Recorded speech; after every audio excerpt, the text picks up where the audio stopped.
ਸਤਿ ਸ਼੍ਰੀ ਅਕਾਲ। ਸਵਾਗਤ ਹੈ ਤੁਹਾਡੇ ਸਾਰਿਆਂ ਦਾ NRI ਵਰਲਡ ਦੀ ਅੱਜ ਦੀ ਇਸ ਖਾਸ ਪੇਸ਼ਕਸ਼ ਦੇ ਵਿੱਚ। ਟੋਰਾਂਟੋ ਤੋਂ ਮੈਂ ਹਾਂ ਜਸਲੀਨ ਕੌਰ। ਸ਼ੁਰੂਆਤ ਕਰਦੇ ਹਾਂ ਅੱਜ ਦੇ ਐਪੀਸੋਡ ਦੀ। क्यूबेक के 3 प्राइवेट कॉलेजेस वालों हाल ही ਦੇ बैंकरप्सी डिक्लेयर की गई, जिस कारण हज़ारां कौमांतरी विद्यार्थियों का भविख खतरे ਦੇ ਵਿੱਚ ਪਾ ਦਿੱਤਾ ਗਿਆ है। बीते दिनी मॉन्ट्रियल ਦੇ ਵਿੱਚ इन्हां कौमांतरी विद्यार्थियों वालों विरोध प्रदर्शन किया गया ते इस तो बाद ब्रैम्पटन ਦੇ ਵਿੱਚ भी कौमांतरी विद्यार्थियों ने विरोध प्रदर्शन किया ते नाल ही सरकार तो इंसाफ की मंग की। ਕੈਨੇਡਾ ਦੇ ਸੂਬੇ ਕਿਊਬੈਕ ਦੇ ਸ਼ਹਿਰ ਮੌਂਟਰੀਅਲ ਵਿੱਚ ਬੀਤੇ ਦਿਨੀ 3 ਕਾਲਜਾਂ ਵੱਲੋਂ ਅਚਾਨਕ ਦੀਵਾਲੀਆ ਐਲਾਨ ਕੇ ਕਾਲਜ ਬੰਦ ਕਰ ਦਿੱਤੇ ਗਏ, ਜਿਸ ਕਾਰਨ ਹਜ਼ਾਰਾਂ ਵਿਦਿਆਰਥੀਆਂ ਦੇ ਭਵਿੱਖ ਤੇ ਸਵਾਲੀਆ ਨਿਸ਼ਾਨ ਲੱਗ ਗਿਆ ਹੈ। ਇਨ੍ਹਾਂ ਕਾਲਜਾਂ ਵਿੱਚ ਪੰਜਾਬ ਸਮੇਤ ਭਾਰਤ ਦੇ ਹੋਰ ਅਨੇਕ ਸੂਬਿਆਂ ਦੇ ਹਜ਼ਾਰਾਂ ਵਿਦਿਆਰਥੀ ਪੜ੍ਹ ਰਹੇ ਸਨ ਤੇ ਉਹਨਾਂ ਨੇ ਹਜ਼ਾਰਾਂ ਡਾਲਰ ਦੀਆਂ ਫੀਸਾਂ ਤੇ ਹੋਰ ਖਰਚੇ ਅਦਾ ਕੀਤੇ ਸਨ। ਕਾਲਜ ਨੇ ਸਾਨੂੰ ਕਿਹਾ ਕਿ ਤੁਸੀਂ ਵੇਟ ਕਰੋ, ਸਾਡੀਆਂ ਜੋ ਕਲਾਸਿਸ ਨੇ ਉਹ ਬੰਦ ਹੋ ਗਈਆਂ ਨੇ, 20 ਘੰਟੇ ਅਸੀਂ ਕੰਮ ਕਰ ਨਹੀਂ ਸਕਦੇ। ਜਿਵੇਂ ਕਿ ਮੈਂ ਨਵੀਂ ਆਈ ਹਾਂ, ਮੇਰੀ ਹਜੇ ਤੱਕ ਓਰੀਐਂਟੇਸ਼ਨ ਵੀ ਨਹੀਂ ਹੋਈ ਤੇ ਅਸੀਂ ਲੀਗਲੀ ਕੰਮ ਨਹੀਂ ਕਰ ਸਕਦੇ, ਅਸੀਂ ਹੋਮ ਸਿਕਨੈਸ ਫੀਲ ਕਰਦੇ ਹਾਂ। ਤੇ ਕਾਲਜ ਨੇ, ਕੈਨੇਡਾ ਸਰਕਾਰ ਨੇ, ਪਤਾ ਨਹੀਂ ਇਹ ਗਲਤੀ ਕਿਹਦੀ ਆ ਹਨਾ, ਤੇ ਸਾਨੂੰ ਇਸ ਹੱਦ ਤੱਕ ਮਜਬੂਰ ਕਰ ਦਿੱਤਾ ਕਿ ਅਸੀਂ ਸੁਸਾਈਡ ਕਰਕੇ ਇੱਥੇ ਹੀ ਮਰ ਜਾਈਏ। ਤੇ ਸਾਡੇ ਜੋ ਹਾਰਡ ਅਰਨ ਪੇਰੈਂਟਸ ਦੀ ਮਨੀ ਆ, ਇੱਕ ਖੂਨ ਦਾ ਤੁਪਕਾ ਜੋ ਸਾਡੇ ਪੇਰੈਂਟਸ ਦੀ ਮਨੀ ਆ, ਉਹ ਅਸੀਂ ਇਹਨਾਂ ਕਾਲਜਾਂ ਨੂੰ ਦੇ ਚੁੱਕੇ ਆ।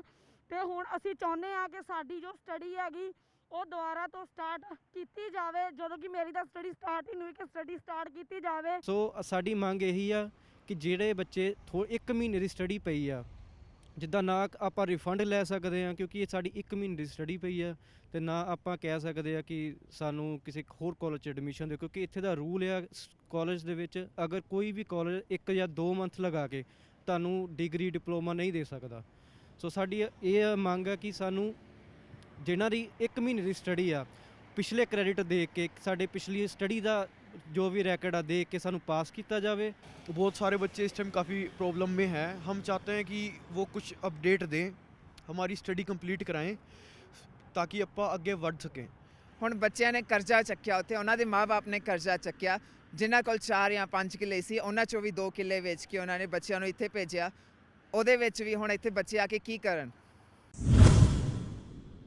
ਸੋ NRI ਵਰਲਡ ਵਿੱਚ ਫਿਲਹਾਲ ਸਮਾਂ ਹੋ ਗਿਆ ਇੱਕ ਛੋਟੀ ਜਿਹੀ ਬ੍ਰੇਕ ਦਾ। ਬ੍ਰੇਕ ਤੋਂ ਬਾਅਦ ਅਸੀਂ ਤੁਹਾਡੀ ਮੁਲਾਕਾਤ ਕਰਵਾਵਾਂਗੇ ਸਰੀ ਸੈਂਟਰ ਤੋਂ ਲਿਬਰਲ ਮੈਂਬਰ ਪਾਰਲੀਮੈਂਟ ਰਣਦੀਪ ਸਰਾਏ ਜੀ ਦੇ ਨਾਲ, ਤੇ ਨਾਲ ਹੀ ਸਾਡੇ ਨਾਲ ਕੁਝ ਕੌਮਾਂਤਰੀ ਵਿਦਿਆਰਥੀ ਵੀ ਮੌਜੂਦ ਹੋਣਗੇ ਲਾਈਨ ਤੇ, ਜੋ ਆਪਣੇ ਸਵਾਲ MP ਸਰਾਏ ਤੋਂ ਪੁੱਛ ਸਕਣਗੇ। ਬ੍ਰੇਕ ਤੋਂ ਬਾਅਦ ਜਲਦ ਹਾਜ਼ਰ ਹੁੰਦੇ ਹਾਂ।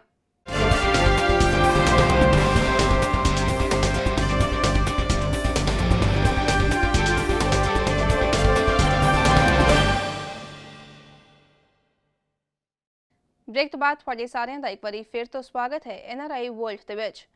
ਕਿਊਬੈਕ ਦੇ 3 ਪ੍ਰਾਈਵੇਟ ਕਾਲਜਸ ਵੱਲੋਂ ਬੈਂਕਰਪਸੀ ਡਿਕਲੇਅਰ ਕਰਨ ਤੋਂ ਬਾਅਦ ਫੈਡਰਲ ਸਰਕਾਰ ਵੱਲੋਂ ਕਿਸ ਤਰ੍ਹਾਂ ਦੀ ਮਦਦ ਕੌਮਾਂਤਰੀ ਵਿਦਿਆਰਥੀਆਂ ਲਈ ਕੀਤੀ ਜਾ ਰਹੀ ਹੈ, ਇਸ ਸੰਬੰਧੀ ਅਸੀਂ ਗੱਲਬਾਤ ਕਰਾਂਗੇ ਸਰੀ ਸੈਂਟਰ ਤੋਂ ਲਿਬਰਲ ਮੈਂਬਰ ਪਾਰਲੀਮੈਂਟ ਰਣਦੀਪ ਸਰਾਏ ਜੀ ਦੇ ਨਾਲ, ਤੇ ਨਾਲ ਹੀ ਸਾਡੇ ਨਾਲ ਜੁੜਨ ਜਾ ਰਹੇ ਹਨ ਭਾਰਤ ਤੋਂ ਕੌਮਾਂਤਰੀ ਵਿਦਿਆਰਥੀ ਹਰਸਿਮਰ ਸਿੰਘ, ਜਿਨ੍ਹਾਂ ਨੇ M ਕਾਲਜ ਦੇ ਵਿੱਚ ਐਡਮਿਸ਼ਨ ਲਿਆ ਤੇ ਨਾਲ ਹੀ 15,000 ਤੋਂ ਵੱਧ ਦੀ ਫੀਸ ਭਰੀ, ਤੇ ਨਾਲ ਹੀ ਸਾਡੇ ਨਾਲ ਲਾਈਨ ਤੇ ਮੌਜੂਦ ਹਨ ਕਰਮਜੀਤ ਸਿੰਘ, ਜੋ ਇੰਟਰਨੈਸ਼ਨਲ ਸਟੂਡੈਂਟਸ ਦੀ ਆਰਗੇਨਾਈਜੇਸ਼ਨ ਨੂੰ ਰਿਪਰੈਜ਼ੈਂਟ ਕਰ ਰਹੇ ਨੇ। ਸਤਿ ਸ਼੍ਰੀ ਅਕਾਲ, ਸਵਾਗਤ ਹੈ ਤੁਹਾਡੇ ਸਾਰਿਆਂ ਦਾ PDC ਪੰਜਾਬੀ ਤੇ।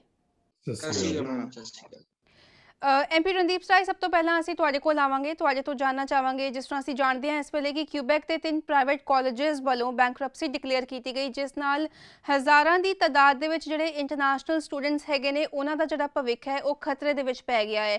ਇਸ ਵੇਲੇ ਜਿਹੜੇ ਸਟੂਡੈਂਟਸ ਨੇ ਉਹ ਮੌਂਟਰੀਅਲ ਦੇ ਵਿੱਚ ਪ੍ਰੋਟੈਸਟ ਕਰ ਰਹੇ ਨੇ, ਨਾਲ ਹੀ ਬੀਤੇ ਦਿਨੀ ਬਰੈਂਪਟਨ ਦੇ ਵਿੱਚ ਵੀ ਪ੍ਰੋਟੈਸਟ ਕੀਤਾ ਗਿਆ ਤੇ ਸਰਕਾਰ ਤੋਂ ਜਸਟਿਸ ਦੀ ਮੰਗ ਕੀਤੀ ਜਾ ਰਹੀ ਹੈ, ਇਨਸਾਫ ਦੀ ਮੰਗ ਕੀਤੀ ਜਾ ਰਹੀ ਹੈ। ਤੁਹਾਡੇ ਤੋਂ ਜਾਣਨਾ ਚਾਹਾਂਗੇ ਕਿ ਫੈਡਰਲ ਲੈਵਲ ਤੇ ਕਿਸ ਤਰ੍ਹਾਂ ਸਰਕਾਰ ਜਿਹੜੀ ਹੈ ਮਦਦ ਕਰ ਰਹੀ ਹੈ ਇਹਨਾਂ ਬੱਚਿਆਂ ਦੀ, ਸੋ ਦੈਟ ਜਿਹੜਾ ਇਹਨਾਂ ਦਾ ਭਵਿੱਖ ਹੈ ਉਸ ਨੂੰ ਬਚਾਇਆ ਜਾ ਸਕੇ। ਜਿਹੜੇ ਬੱਚੇ ਇੰਡੀਆ ਤੋਂ ਸਪੈਸ਼ਲੀ ਇੱਥੇ ਆਉਂਦੇ ਨੇ PR ਲੈਣ, ਵਰਕ ਪਰਮਿਟ ਲੈਣ, ਉਹਨਾਂ ਦੀ ਜਿਹੜੀ ਫੀਸ ਇਸ ਵੇਲੇ ਫਸੀ ਹੋਈ ਹੈ ਉਹ ਰਿਫੰਡ ਉਹਨਾਂ ਨੂੰ ਦਿੱਤੇ ਜਾ ਸਕਣ। ਸ਼ੋਰ। ਸੋ ਦੇਖੋ, ਪਹਿਲੀ ਗੱਲ ਤਾਂ ਬਹੁਤ ਮਾੜੀ ਗੱਲ ਹੈ ਜਿਹੜੀ ਕਾਲਜਾਂ ਨੇ ਜਿਵੇਂ ਕੀਤਾ, ਜੋ ਵੀ ਇੰਡੀਕੇਸ਼ਨ ਜੋ ਵੀ ਸੁਣਨ ਨੂੰ ਆਉਂਦਾ ਕਿ ਉਹ ਨਹੀਂ ਗਲਤ ਤਰੀਕੇ ਦੇ ਨਾਲ ਇਹਨਾਂ ਤੋਂ ਪੈਸੇ ਪਹਿਲਾਂ ਡਿਮਾਂਡ ਕਰਵਾਏ, ਫਿਰ ਉਸ ਤੋਂ ਬਾਅਦ ਉਹਨੇ ਬੈਂਕਰਪਸੀ ਡਿਕਲੇਅਰ ਕੀਤੀ। ਸੋ ਇਹਦੇ ਵਿੱਚ ਇਹ ਪ੍ਰੋਵਿੰਸ਼ੀਅਲੀ ਜਿੰਨੇ ਵੀ ਸਾਡੇ ਕਾਲਜ ਹੈਗੇ ਕੈਨੇਡਾ ਦੇ ਵਿੱਚ, ਚਾਹੇ ਯੂਨੀਵਰਸਿਟੀ ਚਾਹੇ ਕਾਲਜ, ਇਹ ਸਾਰੇ ਪ੍ਰੋਵਿੰਸ਼ੀਅਲੀ ਮੈਂਡੇਟਡ ਔਰ ਪ੍ਰੋਵਿੰਸ਼ੀਅਲੀ ਗਵਰਨਡ ਹੈਗੇ ਆ। ਸੋ ਇਹ ਕੁਬੈਕ ਦੀ ਸਰਕਾਰ ਦੇ ਉੱਤੇ ਮੈਂਡੇਟ ਹੈਗੀ ਆ। ਫੈਡਰਲ ਗਵਰਨਮੈਂਟ ਦੀ ਸਿਰਫ ਇਹ ਹੁੰਦੀ ਹੈ ਕਿ ਜੇ ਤੁਹਾਨੂੰ ਐਡਮਿਸ਼ਨ ਮਿਲੀ ਆ ਉਸ ਕਾਲਜ ਦੇ ਵਿੱਚ ਤੇ ਉਹ ਤੁਹਾਨੂੰ ਪੜ੍ਹਨ ਵਾਸਤੇ ਵੀਜ਼ਾ ਜਿਹੜਾ ਉਹ ਦਿੱਤਾ ਜਾਂਦਾ, ਔਰ ਉਹ ਜੇ ਆਬਵੀਅਸਲੀ ਨਹੀਂ ਸਕੂਲ ਜਾਂਦੇ ਉਹਨਾਂ ਚਿਰ ਉਹ ਸਸਪੈਂਡ ਹੋ ਜਾਂਦਾ। ਸੋ ਉਹਨਾਂ ਨੂੰ ਮੇਰੇ ਖਿਆਲ 150 ਦਿਨ ਦਿੱਤੇ ਗਏ ਆ ਕਿ ਉਹ ਹੋਰ ਕਾਲਜ ਦੇ ਵਿੱਚ ਇਨ ਮੀਨ ਟਾਈਮ ਜਾ ਕੇ ਐਡਮਿਸ਼ਨ ਲੈ ਸਕਦੇ ਔਰ ਪੜ੍ਹ ਸਕਦੇ ਆ। ਸੋ ਇਹ ਜਿਹੜੀ ਫੈਡਰਲ ਦੀ ਜ਼ਿੰਮੇਵਾਰੀ ਆ ਉਹ ਇੱਥੇ ਤੱਕ ਆਉਂਦੀ ਹੁੰਦੀ ਹੈ। ਫੈਡਰਲ ਦੀ ਜ਼ਿੰਮੇਵਾਰੀ ਬੈਂਕਰਪਸੀ ਕੋਰਟ ਦੇ ਵਿੱਚ ਜਾਂ ਕਾਲਜਸ ਨੂੰ ਗਵਰਨ ਕਰਨ ਦੇ ਵਿੱਚ ਨਹੀਂ ਹੈਗੀ, ਇਹ ਪ੍ਰੋਵਿੰਸ਼ੀਅਲ ਹੈਗੀ। ਔਰ ਪ੍ਰੋਵਿੰਸ਼ੀਅਲ ਦੇ ਵਿੱਚ ਥੋੜੀ ਹੋਰ ਵੀ ਜ਼ਿੰਮੇਵਾਰੀ ਆਈ ਥਿੰਕ ਕੁਬੈਕ ਨੇ ਪਹਿਲਾਂ ਇਹਨਾਂ ਨੂੰ ਅਨਲੌਫਲੀ 10 ਕਾਲਜਾਂ ਨੂੰ ਸਸਪੈਂਡ ਕੀਤਾ ਸੀ, ਉਹ ਸਾਰੇ ਇੰਗਲਿਸ਼ ਸਪੀਕਿੰਗ ਕਾਲਜ ਸੀ। ਬਾਅਦ ਚੋਂ ਮੇਰੇ ਖਿਆਲ ਕੋਈ ਜੁਡੀਸ਼ੀਅਲ ਰਿਵਿਊ ਦੇ ਵਿੱਚ ਓਵਰਟਰਨ ਕੀਤਾ ਗਿਆ, ਜਿਹੜੇ ਕਾਰਨ ਮੇਰੇ ਖਿਆਲ ਕਈ ਕਾਲਜ ਕਹਿ ਰਿਹਾ ਕਿ ਅਸੀਂ ਬੈਂਕਰਪਟ ਉਹਦੇ ਕਾਰਨ ਹੋਏ, ਪਰ ਲੱਗਦਾ ਕਦਾ ਕੱਲਾ ਉਹਦੇ ਕਾਰਨ ਨਹੀਂ ਹੋਏ। ਆਈ ਥਿੰਕ ਹੋਰ ਵੀ ਉਹਨਾਂ ਦੇ ਕਾਰਨ ਸੀਗੇ ਜਿਹਦੇ ਕਰਕੇ ਹੋਏ ਆ।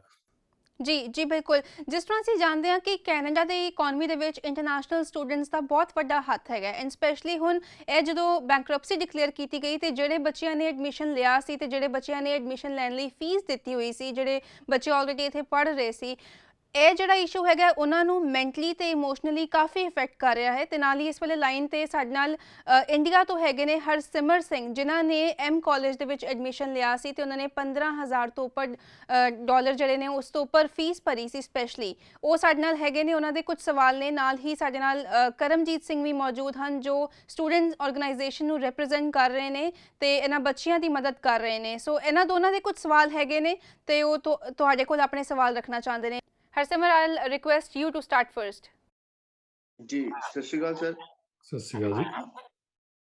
ਸਰ ਮੈਂ ਤੁਹਾਨੂੰ ਪਹਿਲੇ ਕੁਐਸਚਨ ਇਹ ਪੁੱਛਣਾ ਚਾਹੂੰਗਾ ਸਰ, ਜਿਵੇਂ ਤੁਸੀਂ ਕਹਿ ਦਿੱਤਾ ਕਿ ਫੈਡਰਲ ਦਾ ਇਹਦੇ ਵਿੱਚ ਬੈਂਕਰਪਸੀ ਨੂੰ ਲੈ ਕੇ ਰੋਲ ਨਹੀਂ ਹੈਗਾ, ਲੇਕਿਨ ਸਰ ਜਿਵੇਂ ਇਮੀਗ੍ਰੇਸ਼ਨ ਡਿਪਾਰਟਮੈਂਟ ਹੈ ਜਿਹੜਾ ਫੈਡਰਲ ਦੇ ਅੰਡਰ ਆਉਂਦਾ ਵਾ, ਉਹਨੇ ਉਸ ਕਾਲਜ ਨੂੰ DLI ਇਸ਼ੂ ਕੀਤਾ ਸੀ, ਜਿਹੜਾ ਕਿ ਹੋ ਗਿਆ ਇੱਕ ਡੈਜ਼ਿਗਨੇਟਿਡ ਲਰਨਿੰਗ ਇੰਸਟੀਟਿਊਟ ਦੀ ਲਿਸਟ 'ਚ ਪਾਇਆ ਸੀ, ਜਿਹੜੀ ਇਮੀਗ੍ਰੇਸ਼ਨ ਕਹਿੰਦੀ ਹੈ ਕਿ ਜੇ ਤੁਸੀਂ ਇੰਟਰਨੈਸ਼ਨਲੀ ਕਿਸੇ ਕਾਲਜ 'ਚ ਕੈਨੇਡਾ 'ਚ ਐਡਮਿਸ਼ਨ ਲੈਣਾ ਚਾਹੋ ਤੇ ਇਹਨਾਂ ਕਾਲਜਿਸ 'ਚ ਤੁਹਾਨੂੰ ਐਡਮਿਸ਼ਨ ਲੈਣੀ ਚਾਹੀਦੀ ਹੈ। ਤੇ ਅਸੀਂ ਐਜ਼ ਅ ਸਟੂਡੈਂਟ ਹਮੇਸ਼ਾ ਇਹੀ ਕੋਸ਼ਿਸ਼ ਕਰਦੇ ਹਾਂ ਕਿ ਅਸੀਂ ਉਹਨਾਂ ਹੀ ਕਾਲਜਿਸ 'ਚ ਐਡਮਿਸ਼ਨ ਲਈਏ ਜਿਹੜੇ ਕਿ ਇਮੀਗ੍ਰੇਸ਼ਨ ਨੇ ਜਿਨ੍ਹਾਂ ਨੂੰ DLI ਦਿੱਤੀ ਹੋਈ ਹੈ। ਤੇ ਸਰ ਹੁਣ ਜੇ ਅਗਰ ਕਿਸੇ ਹੁਣ ਸਟੂਡੈਂਟ ਲੈਵਲ ਤੇ ਸਰ ਅਸੀਂ ਇਹ ਤੇ ਨਹੀਂ ਜੱਜ ਕਰ ਸਕਦੇ ਕਿ ਹਾਂ ਵੀ ਉੱਧਰ ਦੀ ਕਾਲਜਿਸ ਦੀ ਮੈਨੇਜਮੈਂਟ ਕਿਵੇਂ ਆ, ਉਹ ਤਾਂ ਸਰ ਇਮੀਗ੍ਰੇਸ਼ਨ ਨੂੰ ਹੀ ਦੇਖਣਾ ਚਾਹੀਦਾ ਸਰ, ਉਹ ਸਰ ਫੈਡਰਲ ਦੇ ਅੰਡਰ ਹੀ ਆਉਂਦਾ ਵਾ। ਕਿਆ ਸੁਣੋ, ਮੈਂ ਤੁਹਾਨੂੰ ਕਲੈਰੀਫਾਈ ਕਰ ਦਿੰਦਾ, ਜਿਹੜਾ ਡੈਜ਼ਿਗਨੇਟਿਡ ਲਰਨਿੰਗ ਇੰਸਟੀਟਿਊਟ ਹੈਗਾ ਇਹ ਪ੍ਰੋਵਿੰਸ ਉਹਨੂੰ ਡੈਜ਼ਿਗਨੇਟ ਕਰਕੇ ਇਮੀਗ੍ਰੇਸ਼ਨ ਮਿਨਿਸਟਰੀ ਨੂੰ ਦੱਸਦਾ ਕਿ ਆਹ ਜਿਹੜਾ ਕਾਲਜ ਆ ਇਹ ਜੋ ਉਹ ਸੂਬੇ ਦੇ ਕਾਨੂੰਨਾਂ ਦੇ ਮੁਤਾਬਕ ਕਾਲਜ ਰਜਿਸਟਰਡ ਆ ਔਰ ਇਹ ਡੈਜ਼ਿਗਨੇਟਿਡ ਲਰਨਿੰਗ ਇੰਸਟੀਟਿਊਟ ਆ ਉਹ ਸੂਬੇ ਦੇ ਹਿਸਾਬ ਨਾਲ। ਉਹ ਇਕੱਲੇ ਉਹੀ DLI ਆ ਜਿਨ੍ਹਾਂ ਦੇ ਵਿੱਚ ਤੁਸੀਂ ਐਡਮਿਸ਼ਨ ਲੈ ਸਕਦੇ। ਸੋ ਉਹ ਇਮੀਗ੍ਰੇਸ਼ਨ ਉਹਨਾਂ ਨੂੰ ਜਾ ਕੇ ਵੈਟ ਨਹੀਂ ਕਰਦਾ, ਇਮੀਗ੍ਰੇਸ਼ਨ ਜਾ ਕੇ ਚੈੱਕ ਨਹੀਂ ਕਰਦਾ। ਇਮੀਗ੍ਰੇਸ਼ਨ ਮਿਨਿਸਟਰ ਜਿਹੜਾ ਹੈਗਾ ਉਹ ਪ੍ਰੋਵਿੰਸ ਸੂਬੇ ਤੋਂ ਲੈਂਦਾ ਕਿ ਸੂਬੇ ਨੇ ਕਿਹਾ ਕਿ ਆਹ ਕਾਲਜ ਵੈਟ ਕੀਤਾ ਕਿ ਨਹੀਂ, ਔਰ ਹਰ ਇੱਕ ਸੂਬੇ ਦੇ ਆਪਣੇ ਆਪਣੇ ਕਾਨੂੰਨ ਆ। ਔਰ ਜਿੱਥੇ ਗੱਲ ਆ ਜਾਂਦੀ ਸੋਲਵੈਂਸੀ ਦੀ ਗੱਲ ਆ, ਉਹ ਚਾਹੇ ਸਾਡੀ ਇੱਥੇ ਦੀ ਕਾਲਜ ਔਰ ਇੱਥੇ ਦੇ ਬੱਚੇ ਉੱਥੇ ਪੜ੍ਹਦੇ ਹੁੰਦੇ, ਚਾਹੇ ਉੱਥੇ ਗਵਰਨਮੈਂਟ ਨਹੀਂ ਉਹਨੂੰ ਇਨਸ਼ੋਰ ਕਰਦੀ ਆ। ਇਹ ਅਨਫੋਰਚੂਨੇਟ ਇਵੈਂਟਸ ਆ। ਸੇਮ ਜਿਵੇਂ ਮੈਂ ਐਗਜ਼ਾਮਪਲ ਕਿਸੇ ਹੋਰ ਨੂੰ ਵੀ ਦੱਸਿਆ, ਜਦੋਂ ਤੁਸੀਂ 에ਅਰਲਾਈਨ ਟਿਕਟ ਲੈਣੇ, ਜੇ ਤੁਸੀਂ 에ਅਰ ਕੈਨੇਡਾ ਦੀ ਟਿਕਟ ਲਓ ਜਾਂ ਵੈਸਟ ਜੈਟ ਦੀ ਜਾਂ ਸੂਪ ਜਾਂ ਕੋਈ ਵੀ 에ਅਰਲਾਈਨ ਦੀ ਲਓ ਤਾਂ ਕੱਲ ਨੂੰ ਉਹ ਬੈਂਕਰਪਟ ਹੋ ਜਾਵੇ, ਈਵਨ ਦੋ ਟਰਾਂਸਪੋਰਟੇਸ਼ਨ ਕੈਨੇਡਾ ਨੇ ਕਿਹਾ ਕਿ ਹਾਂ ਇਹ 에ਅਰਲਾਈਨ ਰਜਿਸਟਰਡ ਹੈ ਸਾਰਾ ਕੁਝ, ਜਿਹੜੀ ਉਹਦੀ ਫਾਈਨੈਂਸ਼ੀਅਲ ਬੈਕਿੰਗ ਉਹਦੀ ਜ਼ਿੰਮੇਵਾਰੀ ਕਦੇ ਵੀ ਕੋਈ ਚੀਜ਼ ਲੈਂਦੇ ਨਹੀਂ। ਉਹਦੇ ਵਿੱਚ ਤੁਹਾਡੇ ਕੋਲ ਕੋਰਟ ਦੀ ਰੈਮਡੀ ਹੁੰਦੀ ਹੈ। ਫੈਡਰਲ ਸਰਕਾਰ ਕੋਈ ਰੈਮਡੀ ਨਹੀਂ ਕਰਦਾ ਕਿ ਉਹ ਗਾਰੰਟੀ ਕਰਨ ਸਾਰੀਆਂ ਤੁਹਾਡੀਆਂ ਫੀਆਂ ਆਲ ਅਕ੍ਰੋਸ ਹਰ ਇੱਕ college and university in Canada, ਉਹ ਹੋ ਨਹੀਂ ਸਕਦਾ। ਉਹਦੇ ਵਿੱਚ ਕੋਰਟ ਹੁੰਦੇ ਆ। ਔਰ ਇਹਨਾਂ ਕੇਸਾਂ ਦੇ ਵਿੱਚ ਜਿਹੜਾ CCAA ਦੇ ਵਿੱਚ ਮੈਂ ਅੱਗੇ ਵੀ ਕਿਹਾ, ਜਿੱਥੇ ਵੀ ਮੈਨੂੰ ਮੀਡੀਆ ਨੇ ਪੁੱਛਿਆ ਕਿ ਬੱਚਿਆਂ ਨੂੰ ਆਪਣੇ ਸਟੂਡੈਂਟਾਂ ਨੂੰ ਆਪਣਾ ਕਲੇਮ ਪੇਸ਼ ਕਰਨਾ ਚਾਹੀਦਾ। ਉਹ ਫਾਰਮ ਹੁੰਦਾ ਵੀ ਸਾਡੇ ਇੰਨੇ ਪੈਸੇ ਗਏ, ਜੇ ਸਾਰੇ ਕਰਨਗੇ ਜਦੋਂ ਜੱਜ ਨੇ ਰਿਲੀਜ਼ ਕਰਨੇ ਫੰਡ ਜੋ ਵੀ ਉਹਦੇ ਐਸੈਟਸ ਹੈਗੇ ਆ, ਉਹ ਪ੍ਰਾਇੋਰਟੀ ਦੇਣੀ ਹੈ ਕਿ ਇਹਨਾਂ ਨੂੰ ਕਿੰਨੇ ਕਿੰਨੇ ਪੈਸੇ ਦੇਣੇ ਚਾਹੀਦੇ ਆ। ਔਰ ਉਹਦਾ ਫਿਰ ਵੰਡ ਹੁੰਦੀ ਆ, ਸ਼ਾਇਦ ਤੁਹਾਨੂੰ 100% ਔਨ ਦਾ ਡਾਲਰ ਮਿਲਣ, ਸ਼ਾਇਦ 50 ਔਨ ਦਾ ਡਾਲਰ ਮਿਲਣ, ਸ਼ਾਇਦ 10 ਔਨ ਦਾ ਡਾਲਰ ਮਿਲਣ, ਉਹਦਾ ਪਤਾ ਨਹੀਂ ਉਹ ਜਦੋਂ ਉਹਨੂੰ ਮਿਲਦਾ, ਪਰ ਕਲੇਮ ਕਰਨੇ ਪੈਂਦੇ ਹੁੰਦੇ। ਉਹ ਬੈਂਕਰਪਸੀ ਕੋਰਟ ਦੇ ਵਿੱਚ ਹੁੰਦਾ। ਸਰਕਾਰ ਵੀ ਉਹਦੇ ਵਿੱਚ ਹੀ ਲਾਈਨ 'ਚ ਲੱਗਦੀ ਹੁੰਦੀ, ਜੇ ਕੋਈ ਟੈਕਸ ਪੈਸੇ ਉਹ ਹੈਗੇ ਆ ਜਾਂ ਪੇਰੋਲ ਟੈਕਸਿਸ ਹੈਗੇ ਆ, ਉਹਨਾਂ ਨੂੰ ਵੀ ਉੱਦਾਂ ਹੀ ਲਾਈਨ 'ਚ ਲੱਗਣਾ ਪੈਂਦਾ ਉਹਦਾ ਕੋਰਟ ਦੇ ਵਿੱਚ। ਪਰ ਮੈਂ ਇਹ ਜ਼ਰੂਰ ਸੁਣਿਆ ਕਿ ਮੈਂ ਹੁਣ 100% ਨਹੀਂ ਕਹਿ ਸਕਦਾ, ਮੇਰੇ ਕੋਲ 2-3 ਕਾਲਜ ਜਿਹੜੇ ਬਾਏ ਕਰਨਾ ਚਾਹੁੰਦੇ ਸੀਗੇ, ਉਹਨੇ ਵੀ ਆਫਰ ਕੀਤਾ ਸੀ ਕਿ ਕੋਈ ਟਿਊਸ਼ਨ ਜਿਹੜੇ ਇਹ ਵਿਕਟਮਸ ਹੈਗੇ ਆ ਇਹਨਾਂ ਨੂੰ ਨਹੀਂ ਚਾਰਜ ਕਰਨਗੇ। ਔਰ ਮੇਰਾ ਅੰਡਰਸਟੈਂਡਿੰਗ ਹੈ ਉੱਥੇ 2-3 ਹੋਰ ਕਾਲਜ, ਐਲੀਸੈਕ ਕਾਲਜ ਨੇ ਆਫਰ ਕੀਤਾ ਕਿ ਜੇ ਤੁਸੀਂ ਸਵਿਚ ਕਰਕੇ ਉਹਨਾਂ ਦੇ ਯੂਨੀਵਰਸਿਟੀ ਜਾਂ ਕਾਲਜ ਕੋਲ ਜਾਓ ਤਾਂ ਜਿਨ੍ਹਾਂ ਨੇ ਫੀਸਾਂ ਆਲਰੇਡੀ ਦਿੱਤੀਆਂ ਉਹਨਾਂ ਨੂੰ ਕੋਈ ਚਾਰਜ ਨਹੀਂ ਕਰਨਗੇ। ਇਹ ਮੈਂ ਵੈਰੀਫਾਈ ਨਹੀਂ ਕਰ ਸਕਦਾ, ਪਰ ਮੈਨੂੰ ਇਹ ਸੂਤਰਾਂ ਅਨੁਸਾਰ ਮੈਨੂੰ ਇਹ ਜਾਣਕਾਰੀ ਮਿਲੀ ਆ। ਸੋ ਉਹ ਇੰਡਸਟਰੀ ਜਿਹੜੀ ਉੱਥੇ ਹੈਗੀ ਆ, ਇੰਟਰਨੈਸ਼ਨਲ ਕਾਲਜਸ, ਇੰਟਰਨੈਸ਼ਨਲ ਸਟੂਡੈਂਟਸ ਦੇ ਕਾਲਜ ਜਿਹੜੇ ਹੈਗੇ ਆ, ਉਹ ਨਹੀਂ ਮੰਗਦੇ ਕਿ ਉਹਨਾਂ ਦੀ ਰੈਪੂਟੇਸ਼ਨ ਡੈਮੇਜ ਹੋਵੇ, ਇਸ ਕਰਕੇ ਉਹ ਆਫਰ ਕਰ ਰਹੇ ਆ ਕਿ ਅਸੀਂ ਐਡਮਿਸ਼ਨ ਉਹਨਾਂ ਨੂੰ ਦੇਵਾਂਗੇ। ਇਹ ਹੁਣ ਤੁਹਾਨੂੰ ਜ਼ਿਆਦਾ ਪਤਾ ਹੋਊਗਾ, ਤੁਸੀਂ ਉੱਥੇ ਹੈਗੇ ਆ ਕਰਮਜੀਤ ਹੋਣੀ, ਇਹ ਗੱਲ ਸੱਚੀ ਹੈ ਕਿ ਨਹੀਂ ਹੈ, ਪਰ ਮੈਨੂੰ ਇੱਥੇ BC 'ਚ ਬੈਠੇ ਤੋਂ ਇਹ ਇਨਫੋਰਮੇਸ਼ਨ ਮਿਲੀ ਸੀ। ਲੇਕਿਨ ਸਰ ਜਿਵੇਂ ਸਰ ਹੁਣ ਐਜੂਕੇਸ਼ਨ ਡਿਪਾਰਟਮੈਂਟ ਹੈ ਸਰ, ਉਹ ਫੈਡਰਲ ਗਵਰਨਮੈਂਟ ਦੇ ਅੰਡਰ ਨਹੀਂ, ਐਜੂਕੇਸ਼ਨ ਡਿਪਾਰਟਮੈਂਟ ਫੈਡਰਲ ਗਵਰਨਮੈਂਟ ਦਾ ਨਹੀਂ ਹੈਗਾ। ਸਾਡੇ ਕੋਲ ਕੋਈ ਫੈਡਰਲ ਗਵਰਨਮੈਂਟ 'ਚ ਐਜੂਕੇਸ਼ਨ ਮਿਨਿਸਟਰੀ ਨਹੀਂ ਹੈਗੀ, ਇਹ ਪ੍ਰੋਵਿੰਸ਼ੀਅਲ ਮਿਨਿਸਟਰੀ ਹੁੰਦੀ ਹੈ। ਕੈਨੇਡਾ ਦੇ ਵਿੱਚ ਬਹੁਤ ਕਲੀਅਰ ਹੈ ਜਿਹੜੇ divisions of power, federal government ਦੇ, provincial government and municipal governments ਦੇ, ਉਹ ਓਵਰਲੈਪ ਨਹੀਂ ਇੱਕ ਦੂਜੇ ਨੂੰ ਕਰਦੇ। ਲੇਕਿਨ ਸਰ ਇੱਕ ਐਜ਼ ਅ ਸਪੋਰਟ ਤੇ ਸਰ ਗਵਰਨਮੈਂਟ ਤੇ ਵੀ ਆਊਗਾ ਨਾ ਸਰ, ਕਿ ਇੰਟਰਨੈਸ਼ਨਲ ਸਟੂਡੈਂਟ, ਜਿਵੇਂ ਮੈਮ ਨੇ ਵੀ ਕਿਹਾ ਕਿ ਮੈਂ ਕਾਫੀ ਉਸੇ ਜਿਹੜੀ ਤੁਹਾਨੂੰ ਕੰਮ ਹੁਣੇ ਹੈ ਦੱਸਿਆ, ਇਹਦੇ ਹਰ ਇੱਕ ਚੀਜ਼ ਦੇ ਮੈਕੈਨਿਜ਼ਮਸ ਹੁੰਦੇ ਆ ਨਾ। ਸੋ ਮੈਕੈਨਿਜ਼ਮ ਇਹ ਨਹੀਂ ਹੁੰਦਾ ਕਿ ਪ੍ਰੋਬਲਮ ਆਈ ਤਾਂ ਸਿੱਧਾ ਮਿਨਿਸਟਰ ਨੇ ਜਾ ਕੇ ਤੁਹਾਨੂੰ ਚੈੱਕ ਦੇ ਦੇਣੀ ਆ। ਪ੍ਰੋਬਲਮ ਜਦੋਂ ਵੀ ਕੋਈ ਪ੍ਰੋਬਲਮ ਆਉਂਦੀ ਉਹਦੇ ਮੈਕੈਨਿਜ਼ਮ ਹੈ। ਇਸ ਵੇਲੇ ਉਹਨੀ CCAA ਦੇ ਵਿੱਚ ਜਿਹਨੂੰ ਬੈਂਕਰਪਸੀ ਪ੍ਰੋਟੈਕਸ਼ਨ, ਉਹ ਤੁਹਾਨੂੰ ਕਲੇਮ ਪਾਉਣਾ ਪਊਗਾ। ਕਲੇਮ ਦੇ ਵਿੱਚ ਫਿਰ ਉਹ ਦੇਖਦੇ ਆ ਵੀ ਕਾਲਜ ਬਾਏ ਆਊਟ ਹੋਊਗਾ, ਉਹਦਾ ਹੁਣ ਹੱਲ ਹੋਊਗਾ ਅਗਲੇ 10 ਦਿਨਾਂ 30 ਦਿਨਾਂ ਦੇ ਵਿੱਚ। ਕੋਰਟ ਨੇ ਡਿਕਲੇਅਰ ਕਰਨਾ, ਚਾਹੇ ਉਹ ਕਾਲਜ ਕਿਸੇ ਨੇ ਬਾਏ ਕਰ ਲੈਣਾ, ਚਾਹੇ ਉਹ ਬਿਲਕੁਲ ਹੀ ਡਿਸੋਲਵ ਹੋ ਜਾਊਗਾ। ਜੇ ਕਿਸੇ ਨੇ ਬਾਏ ਕਰ ਲਿਆ, ਉਹਦਾ ਆਫਰ ਦੇ ਵਿੱਚ ਲਿਖਿਆ ਹੋਊਗਾ ਕਿ ਅਸੀਂ ਜਿਹੜੇ ਪਿਛਲੀਆਂ ਟਿਊਸ਼ਨਾਂ ਦਿੱਤੀਆਂ ਉਹਨਾਂ ਨੂੰ ਆਨਰ ਕਰਾਂਗੇ ਜਾਂ ਨਹੀਂ ਕਰਾਂਗੇ। ਉਹ ਜੇ ਆਨਰ ਕਰ ਲਿਆ, ਤੁਹਾਡਾ ਜਿਹੜਾ ਇਹ ਪ੍ਰੋਬਲਮ ਹੈ ਹੱਲ ਹੋ ਜਾਣੀ। ਫਿਰ ਇਨਕਨਵੀਨੀਅੰਸ ਜ਼ਰੂਰ ਹੋਊਗਾ, ਜਿਹੜਾ ਟਾਈਮ ਇਹ ਪਿਆ ਵਿੱਚ 1-2 ਮਹੀਨੇ ਜਿਹੜੇ ਪਏ ਆ ਲੈਪਸ ਹੋਏ ਵਿੱਚ, ਪਰ ਤੁਹਾਨੂੰ ਉਹ ਟਿਊਸ਼ਨ ਆਨਰ ਹੋ ਜਾਏਗੀ। ਜਿੰਨਾ ਚਿਰ ਉਹ ਫੁੱਲ ਐਕਸਟੈਂਟ ਤੱਕ ਹੁੰਦਾ ਨਹੀਂ, ਫਿਰ ਕਿਸੇ ਹੋਰ ਨੇ ਗਵਰਨਮੈਂਟ ਲੈਵਲ ਨੇ ਇੰਟਰਫੀਅਰ ਨਹੀਂ ਕਰਨਾ। ਉਸ ਤੋਂ ਬਾਅਦ ਫਿਰ ਤੁਹਾਡਾ ਕਲੇਮ ਤੁਸੀਂ ਸੂ ਵੀ ਕਰ ਸਕਦੇ ਹੋ ਹੋਰ ਵੀ, ਪਰ ਰਾਈਟ ਨਾਓ ਤੁਹਾਨੂੰ ਸੂ ਕਰਨ ਦੀ ਵੀ ਨਹੀਂ ਲੋੜ ਹੈ, ਕਿਉਂਕਿ CCAA ਦੀ ਐਪਲੀਕੇਸ਼ਨ ਹੈ, ਕੋਰਟ ਨੇ ਉਹ ਗੱਲ ਸੁਣਨੀ ਆ। ਔਰ ਉਹਦੇ 'ਚ ਮੇਰੇ ਖਿਆਲ 5 ਜਾਂ 6 ਬਾਇਰਸ ਹੈਗੇ ਆ, ਉਹਨਾਂ ਦੇ ਵਿੱਚੋਂ ਵੀ ਕਈ ਬਾਇਰਾਂ ਨੇ ਆਫਰ ਕੀਤਾ ਕਿ ਅਸੀਂ ਟਿਊਸ਼ਨ ਫ੍ਰੀ ਦੇਵਾਂਗੇ। ਜੇ ਉਹ ਹੋ ਗਈ ਤਾਂ ਫਿਰ ਉਹ ਸਾਲਵ ਹੋ ਗਈ ਪ੍ਰੋਬਲਮ, ਹੈ ਨਾ।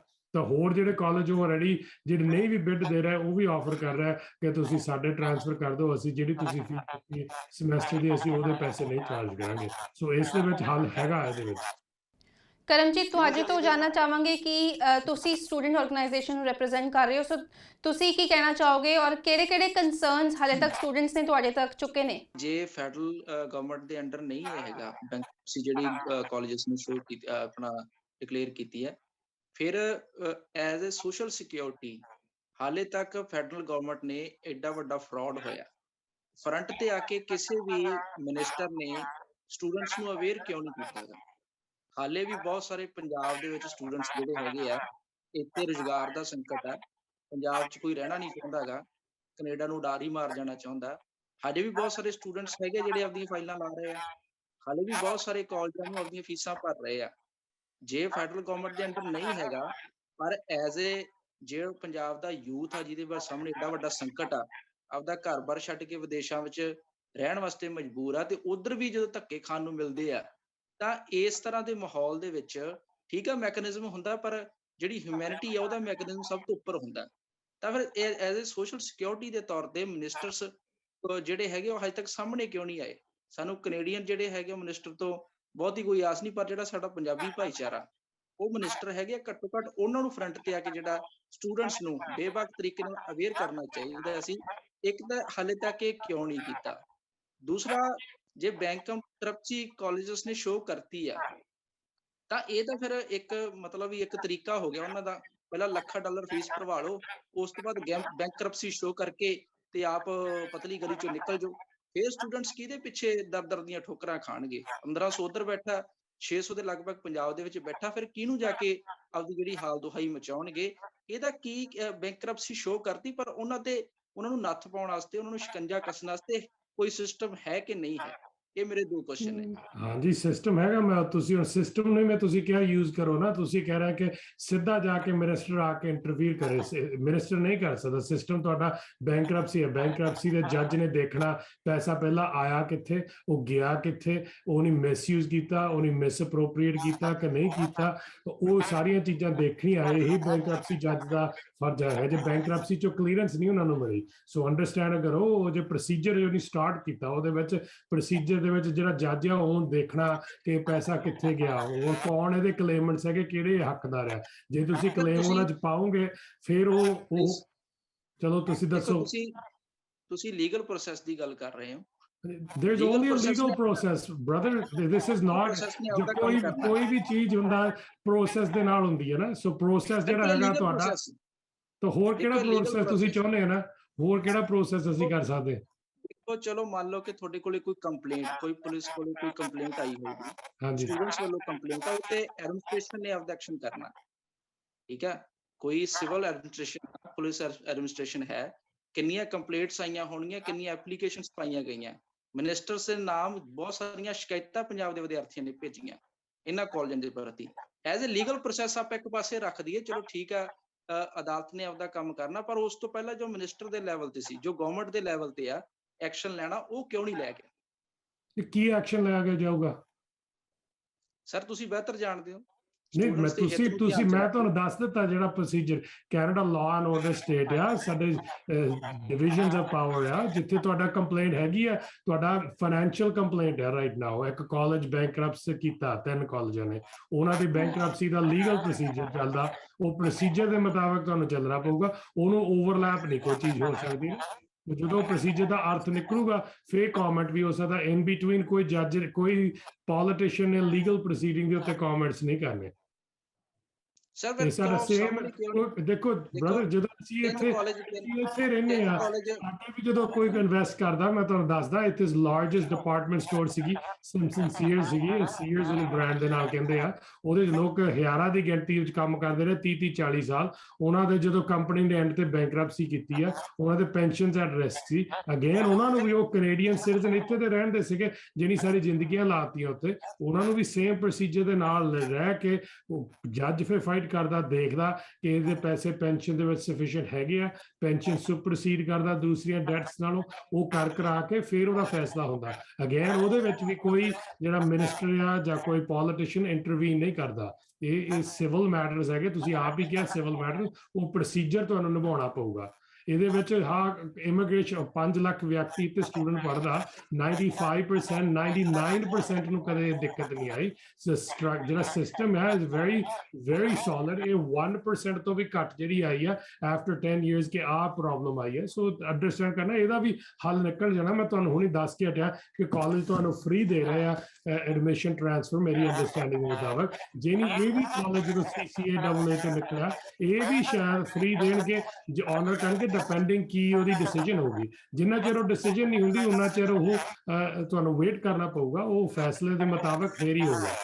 ਜੀ MP ਸਰਾਏ, ਅਸੀਂ ਤੁਹਾਡੇ ਤੋਂ ਜਾਣਨਾ ਚਾਹਾਂਗੇ, ਡੈਫੀਨੇਟਲੀ ਹਰ ਇੱਕ ਚੀਜ਼ ਦਾ ਪ੍ਰੋਸੀਜਰ ਹੁੰਦਾ ਹੈ, you right, and I think ਜਦੋਂ ਵੀ ਅਸੀਂ ਇਸ ਸੰਬੰਧੀ ਕਿਸੇ ਮੈਂਬਰ ਪਾਰਲੀਮੈਂਟ ਦੇ ਨਾਲ ਗੱਲਬਾਤ ਕਰਨ ਦੀ ਕੋਸ਼ਿਸ਼ ਕੀਤੀ ਹੈ, ਤੁਹਾਡੇ ਵੱਲੋਂ ਹਮੇਸ਼ਾ ਹਾਮੀ ਭਰੀ ਗਈ ਹੈ। ਤੁਸੀਂ ਹਮੇਸ਼ਾ ਇਸ ਗੱਲ ਸੰਬੰਧੀ ਅੱਗੇ ਆ ਕੇ ਸਾਡੇ ਨਾਲ ਗੱਲਬਾਤ ਕੀਤੀ ਹੈ। ਬਰੈਂਪਟਨ ਦੇ ਵਿੱਚ ਵੀ ਕਈ ਵਿਦਿਆਰਥੀ ਵੱਡੀ ਗਿਣਤੀ ਦੇ ਵਿੱਚ ਇੱਥੇ ਹੈਗੇ ਨੇ। ਬਰੈਂਪਟਨ ਦੇ ਮੈਂਬਰ ਪਾਰਲੀਮੈਂਟਸ ਨੇ ਇਸ ਸੰਬੰਧੀ ਕੋਈ ਖਾਸ ਸਟੇਟਮੈਂਟ ਨਹੀਂ ਦਿੱਤੀ ਹੈ। ਕਿਊਬੈਕ ਦਾ ਇਸ਼ੂ ਹੈਗਾ, ਕਿਊਬੈਕ ਦੇ ਵਿੱਚ ਵੀ ਅਸੀਂ ਮੈਂਬਰ ਪਾਰਲੀਮੈਂਟ ਨੂੰ ਕੰਟੈਕਟ ਕਰਨ ਦੀ ਕੋਸ਼ਿਸ਼ ਕੀਤੀ। ਸਾਡੇ ਪੰਜਾਬੀ ਮੈਂਬਰ ਪਾਰਲੀਮੈਂਟ ਉੱਤੇ ਹੈਗੇ ਨੇ ਅੰਜੂ ਢਿੱਲੋਂ, ਪਰ ਉਹਨਾਂ ਦੇ ਦਫ਼ਤਰ ਵੱਲੋਂ ਵੀ ਇਹ ਕਿਹਾ ਗਿਆ ਕਿ ਇਹ ਇੱਕ ਪ੍ਰੋਵਿੰਸ਼ੀਅਲ ਇਸ਼ੂ ਹੈਗਾ। ਲੇਕਿਨ ਤੁਸੀਂ ਹਮੇਸ਼ਾ ਅੱਗੇ ਆਏ ਹੋ, ਤੁਸੀਂ ਇਸ ਸੰਬੰਧੀ ਹਮੇਸ਼ਾ ਗੱਲ ਕੀਤੀ ਹੈ, ਤੇ ਕੀ ਅਸੀਂ ਕਹਿ ਸਕਦੇ ਹਾਂ ਕਿ ਜਿਹੜੇ ਸਾਡੇ 18 ਦੇ ਕਰੀਬ ਮੈਂਬਰ ਪਾਰਲੀਮੈਂਟ ਇਸ ਵੇਲੇ ਫੈਡਰਲ ਸਰਕਾਰ ਦੇ ਵਿੱਚ ਹੈਗੇ ਨੇ, ਜੇਕਰ ਉਹ ਸਾਰੇ ਇਕੱਠੇ ਮਿਲ ਕੇ ਇਸ ਮੁੱਦੇ ਤੇ ਬੋਲਦੇ ਨੇ, ਤੇ ਕੀ ਇਸ ਮਾਮਲੇ ਦੀ ਚੰਗੀ ਤਰ੍ਹਾਂ ਸੁਣਵਾਈ ਹੋ ਸਕਦੀ ਹੈ? ਦੇਖੋ ਲੁੱਕ, ਮੈਂ ਕਿਸੇ ਹੋਰ ਮੈਂਬਰ ਪਾਰਲੀਮੈਂਟ ਦੇ ਉੱਤੇ ਕਮੈਂਟ ਨਹੀਂ ਕਰਨਾ। ਉਹ ਸਾਰੇ ਕਈ ਐਕਸਪਰਟ ਹੁੰਦੇ, ਕਈ ਇਹਦੇ ਵਿੱਚ ਜਾਣੂ ਹੈਗੇ ਆ, ਕਈ ਨਹੀਂ ਜਾਣੂ ਹੈਗੇ, ਕਈ ਪ੍ਰੋਸੀਜਰ ਨੂੰ ਦੇਖਣਾ ਚਾਹੁੰਦੇ ਆ। ਮੈਂ ਉਹਦਾ ਅੱਜ ਸਾਰਿਆਂ ਨੂੰ ਕਰਦਾ, ਥੋੜਾ ਪੇਸ਼ੈਂਸ ਵਰਤੋ। ਪ੍ਰੋਸੀਜਰ ਇੱਥੇ ਲੀਗਲ ਪ੍ਰੋਸੀਜਰ ਆ, ਔਰ ਉਹਨੂੰ ਆਪਣੀ ਮੈਰਿਟਸ ਦੇ ਮੁਤਾਬਕ ਉਹਨੂੰ ਚੱਲਣ ਦਿਓ। ਪਹਿਲਾਂ ਉਹਦਾ ਜਦੋਂ ਨਤੀਜਾ ਨਿਕਲੂਗਾ ਤਾਂ ਤੁਹਾਨੂੰ ਪਤਾ ਲੱਗ ਜੂਗਾ, ਪਰ ਆਪ ਪਾਰਟਿਸਿਪੇਟ ਕਰਨਾ ਪਊਗਾ। ਜੇ ਸਟੂਡੈਂਟ ਉਹਦੇ ਵਿੱਚ ਕਲੇਮ ਨਹੀਂ ਪਾਉਣਗੇ, ਜੇ ਆਪਣਾ ਨਹੀਂ ਫੀਸ ਦੀ ਕਲੇਮ ਕਰਨਗੇ, ਤਾਂ ਜੱਜ ਨੇ ਉਹਨਾਂ ਨੂੰ ਦੇਣਾ ਵੀ ਨਹੀਂ ਹੈਗਾ ਇੱਥੇ CCAA ਦੇ ਵਿੱਚ। ਉਹਨੀ ਹੁਣ ਪ੍ਰੋਸੀਜਰ ਦੇ ਵਿੱਚ ਇਹੀ ਹੁੰਦਾ ਕਿ ਤੁਸੀਂ ਆਨਲਾਈਨ ਜਾ ਕੇ ਆਪਣੇ ਕਲੇਮ ਰਜਿਸਟਰ ਕਰ ਸਕਦੇ ਆ ਕਿ ਸਾਡੇ ਆਹ ਅਮਾਉਂਟਸ ਓਇੰਗ ਆ। ਉਹ ਜੱਜ ਫਿਰ ਡਿਟਰਮਨ ਕਰੂਗਾ ਇਹ ਮਨੀ ਇੰਟਰਸਟ ਸੀਗੀ ਇਹਨਾਂ ਵਾਸਤੇ, ਇਹਦੀ ਪ੍ਰਾਇੋਰਟੀ ਕਿਹੜੀ ਹੈ, ਮੋਰਗੇਜ ਹੋਲਡਰ ਤੋਂ ਪਹਿਲਾਂ ਕਿ ਬਾਅਦ 'ਚ ਆ, ਪੈਸੇ ਕਿੰਨੇ ਆ, ਇਹ ਨਹੀਂ ਕੱਢ ਕੇ ਆਪਣੇ ਘਰ ਦੇ ਮੋਰਗੇਜ ਲਏ ਜਾਂ ਪ੍ਰਾਪਰਟੀਆਂ ਲਈਆਂ ਜਾਂ ਕਿੱਥੇ ਗਏ। ਉਹ ਟਰੈਕ ਸਾਰਾ ਕੁਝ ਕਰਨਾ, ਉਹਦਾ ਟਾਈਮ ਲੱਗਣਾ।